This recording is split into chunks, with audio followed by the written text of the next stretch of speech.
hablaremos hoy de algunos aspectos en la vida de los incas, de otros indios del Perú. Así que atención, lápiz y papel. En el imperio incaico, todo el trabajo de organización y de dirección estaba asegurado por la nobleza, cuyo Consejo Supremo encabezaba desde luego el Inca, ¿no? Pero había 4 altos funcionarios que componían este alto organismo, que era a la vez administrativo, político y judicial. Cada uno de ellos estaba encargado de una parte del imperio, norte, sur, este y oeste. ¿Cómo hacían para dividirlo y saber dónde terminaba la jurisdicción de uno para comenzar la del otro? Podría decir que no lo sabemos, pero la verdad es que sí lo sabemos. Ya diremos cómo. Bueno, empezamos a decir que una dificultad o una ayuda que tenían esos funcionarios era la multiplicidad de dialectos. Según las crónicas españolas, había más de 700 dialectos. Pero este fenómeno tenía una razón. Además de las dificultades del terreno para que se comunicaran fluidamente los distintos pueblos, era necesario para dirigir la economía que la demografía no se modificara a cada instante. Entonces se llevaba a cabo cada tanto un censo. Estos censos eran muy precisos y servían para la eficiente distribución de riquezas por todo el imperio, o también para obtener información y proceder, llegado el caso, a algún saqueo, y también para saber quién tenía a cargo el este, el norte, el sur y el oeste, y saber a qué región pertenecía cada pueblo. Y había algo más todavía. Estaba prohibido a los indios de cada centro circular fuera de su circunscripción sin autorización especial. Y vigilar el cumplimiento de esa medida era fácil. Bastaba con observar cómo estaban vestidos. Porque en cada región tenías que vestirte según estaba estipulado. No te vestías como querías, sino como marcaba el canon de tu pueblo. Los huancas del norte, de Cusco, llevaban un turbante negro. Los de Cajamarca, una vincha. Los cañaris, una corona de madera y así, ¿no? Los que vigilaban esta disposición, que andaban por la calle a ver quién venía con un saco del tiempo de los petiteros, eran los temidos Tucuiricuc, que como bien sabemos quiere decir el que lo ve todo. Cuando alguien te dice Tucuiricuc, evidentemente te está diciendo el que lo ve todo. Entre aquellos 700 dialectos aparecían 3 lenguas que los españoles calificaron como generales y eran dominantes, al menos en la época de apogeo del imperio, ¿no?, que coincidió con la llegada de los españoles. El quechua, el aymara y el uru. Este último ya estaba en decadencia. Los lingüistas dicen que el quechua y el aymara son lenguas muy notables por su carácter aglutinante. Con una sola palabra hacen posible expresar toda una frase. Por ejemplo, de la raíz ali, que significa planta en aymara, derivan 82 voces.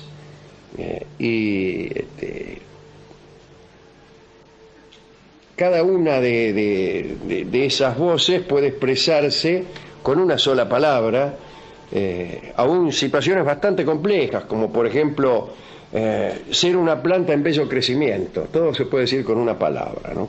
Incluso con un pequeño número de sílabas, nunca más de 5. Estoy pensando Sí, estoy pensando, no le dé risa, algunos pensamos que a usted le parezca imposible.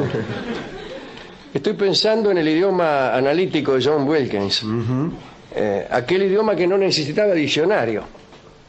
Y ya vamos a ver, tampoco. O acaso muchas palabras no necesitaban diccionario. Algunos audaces filólogos han dicho que el aymara es la lengua madre, no la lengua madre de los incas, sino la lengua madre del género humano, aquella lengua que se hablaba antes del episodio de la Torre de Babel. Algunos estudiosos, llamémoslos así, como François de Toron, han afirmado eso. Anfroi tenía el libro llamado Descubrimiento del Paraíso y de la Lengua Primitiva. Y otro señor llamado Villamil de Rada tituló el suyo, también refiriéndose al idioma aymara, La lengua de Adán. Es decir, Adán hablaba en aymara. Últimos detalles respecto a la lengua. La formación de palabras en quechua es lógica y simple. Por ejemplo, y aquí viene el idioma analítico de John Wilkins, que es un artículo escrito por Borges, ¿no? Kai expresa la abstracción y runa significa el hombre. Entonces, ¿cómo se dice humanidad? Runa Kai. Siki indica el hábito, illu el alimento. Glotón se dice illu siki. Quiere decir que en este sentido el diccionario no te ayuda, porque no hay manera de decirlo de otra forma. Es como si vos quisieras una definición del 4. 4 a lo sumo es igual a 2 más 2, pero esa no es una definición. En un idioma analítico que no tuviera sinonimia, como el de John Wilkins, bastaría leer una palabra para que esa misma palabra, conociendo uno las reglas desde luego, nos dijera qué cosa es, por ejemplo, la humanidad. Esos son los idiomas analíticos. Hay también aquí en el quechua algunas onomatopeyas. Así el estornudo se dice achicuni. Estornudan raro los quechuas. Bebé se dice, como sabemos todos, guagua. El sufrimiento se expresa con una especie de lamento, que es alaú. En aymara ciertos pájaros tienen por nombre la imitación de su canto, como cochichi. Cochichi está bien, ¿eh? Me gusta el nombre cochichi. Algunos italianos llamaban así a la estación José C. Paz. Le llamaban Cochichipá.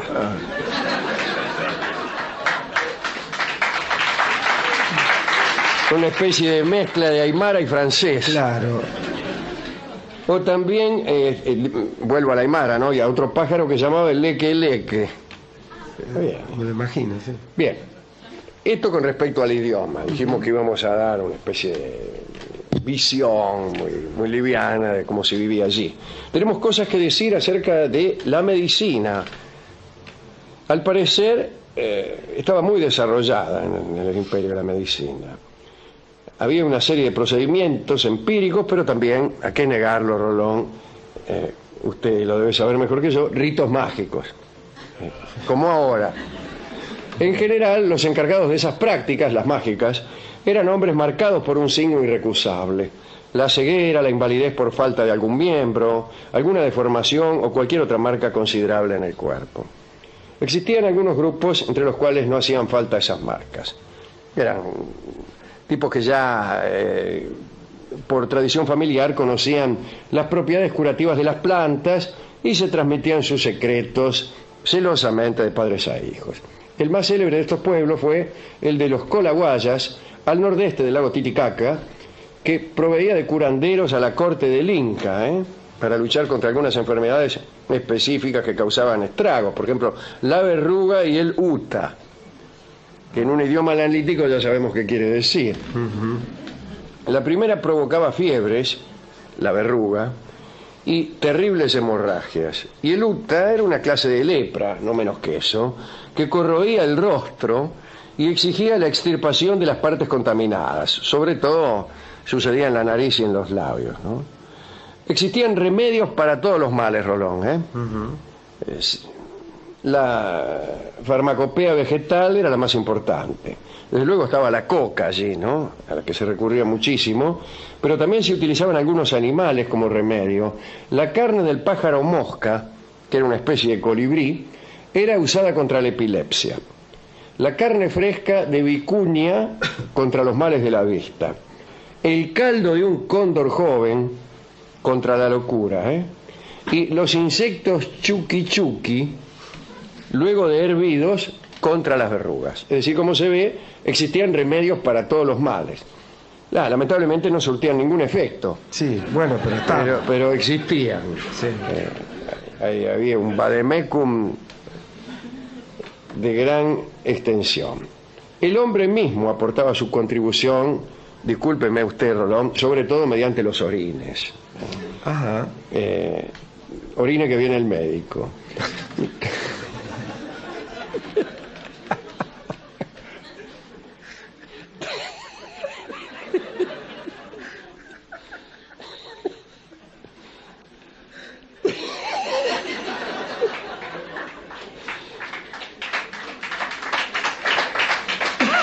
Toda familia guardaba en un recipiente el líquido amoniacal, disculpe que... Qué lindo modo de decir lo que claro, tiene, tan romántico. y se usaba en forma de fricción contra las jaquecas. ¿Me duele la cabeza? No, ya se me pasó. También se usaba de calmante contra los males de dientes. Recuerden ustedes a los romanos que lavaban sus dientes con orines y que preferían los que venían de Hispania. O también se lavaba con estas aguas menores a los bebés afiebrados.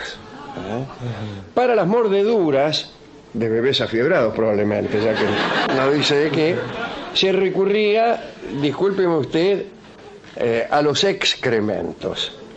Y para el envenenamiento, a cenizas de pelo. Usted quemaba pelo y se lo tomaba con un fermento de frutos. Y si lo habían envenenado, eso lo curaba. Ajá. Y si no lo envenenaba. Y si no, lo terminaban de envenenar. Hay que decir que una gran cantidad de medicamentos, no hay que decir, no, lo hemos dicho, una gran cantidad de medicamentos estaba muy al alcance de la mano.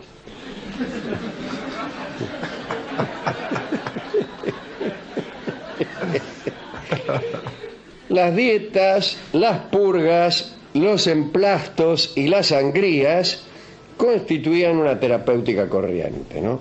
En el Cusco, ¿dónde si no, no? Sí. Se recurría a las enemas, que las daban mediante un tubo lleno de líquido y por el cual soplaba el curandero. Desde ya había también las oraciones y sacrificios y la expulsión de Marios, de Marios también, de personas llamadas Mario, que hacían mucho de malos espíritus, siempre con ayuda de hechiceros, ¿no? Ahora, hay que decir esto, solo recurrían al hechicero cuando las medidas anteriores resultaban ineficaces. El hechicero procedía a transferir el mal a una cosa inanimada, ponerle una piedra, o si no, a otra persona redondamente. Esta operación se hacía de la manera siguiente, atención, atención las amas de casa. La zona donde se localizaba el dolor, atrás de la rodilla, ponerle, era frotada con una prenda de vestir usada por el enfermo, una camiseta. Luego la prenda era destruida y así se suponía que la enfermedad había pasado a la prenda. A veces el mismo curandero lamía la parte dolorida, lambía sería mejor. En Aymara. Claro. Aunque por su condición de hechicero no caía enfermo, él no se enfermaba, ¿no? Como los médicos, el médico no se enferma, por eso ¿Cómo no se van a enfermar? te puede lamber donde quiera. Digo, te puede curar o tocar. Para algo es médico. Para algo es médico. Ahora, el problema se hacía muy complejo cuando el que caía enfermo era el Inca. Ahí sí, ¿no? Porque el Inca era la representación viva, el símbolo de su pueblo. Por consiguiente, la culpabilidad que entrañaba el mal que el Inca sufría, hay que decir que los quechuas suponían que uno estaba enfermo pagando alguna culpa. Digo, esa culpa que entrañaba el mal que el Inca sufría tomaba un carácter colectivo. Y para curar el mal, toda la población se sometía a ayunos, ofrendas, sacrificios y purgas. En el Cusco existía un método de purificación colectivo llamado situa. A los enfermos, a los inválidos y a los extranjeros se los trasladaba fuera de la ciudad y no podían volver hasta que no terminaran esas ceremonias que estaban reservadas al resto de los ciudadanos. Entonces los habitantes de buena salud observaban un ayuno riguroso de 3 días y se lavaban metódicamente. Luego de esos 3 días, los cusqueños, que estaban purificados y hambrientos, asistían a un rito para conjurar las enfermedades, en el cual 4 guerreros de la familia imperial salían corriendo, uno para el norte, otro para el sur, otro para el este y otro para el oeste. Tenían los puntos cardinales en el centro mismo de su pensamiento, ¿no? Bueno, al paso de estos guerreros, los habitantes sacudían sus vestidos y se frotaban vigorosamente el marote. Consideraban que así sacaban los malos gérmenes y los arrojaban al camino para que los guerreros los llevaran lejos de la ciudad. Esto le llamamos yo higiene. Un último aspecto, la justicia. La ley del Inca era implacable por su carácter divino, y así su violación constituía un sacrilegio. Sin embargo, la legislación de las penas tomaba en cuenta la reacción del sujeto de acuerdo con la clase a la que pertenecía. Así las penas eran mucho más suaves para un miembro de la nobleza, porque se suponía que cualquier sanción alcanzaba a este hombre en su prestigio, ¿no? El insulto de los jueces, por ejemplo, era considerado como un castigo severo para el noble y como del todo insignificante para el atorrante como uno. Las sentencias se dictaban apenas terminado el interrogatorio. ¿Fuiste vos? No. Muy bien, culpable igual. A veces se recurría a la tortura para arrancar confesiones a los acusados y no había apelación. Por supuesto, existían mazmorras y muchas crónicas describieron celdas llenas de animales salvajes que funcionaban como una especie de ordalía. Ajá. Es decir, el acusado que se conservaba vivo más de 48 horas ahí adentro era considerado inocente. Eran un poco mejores que ciertas ordalías del cristianismo, donde si te tiraban al río y si no te ahogabas, eras culpable. Claro. Y si únicamente eras inocente si te ahogabas. En un manuscrito, el cronista Poma de Ayala dio una lista terrible de castigos. Para la plebe, la pena de muerte era de aplicación corriente por la horca o lapidación. Otro castigo era el mazazo en los brazos, o la reclusión en cuevas donde estaba lleno de serpientes y sapos, qué sé yo. Como castigos menores aparecían el látigo o el envío a las plantaciones de coca de las tierras cálidas. Último detalle, los delitos contra los bienes del imperio eran los penados más severamente. Quien robara maíz en un campo del Inca, o quien rompiera un árbol frutal o destruyera un puente, era condenado a muerte sin juicio previo. Ahí está, sentilo. El tal locutor, la voz del estadio. Bueno, estos son datos muy interesantes, muy interesantes. Realmente, me gustó mucho.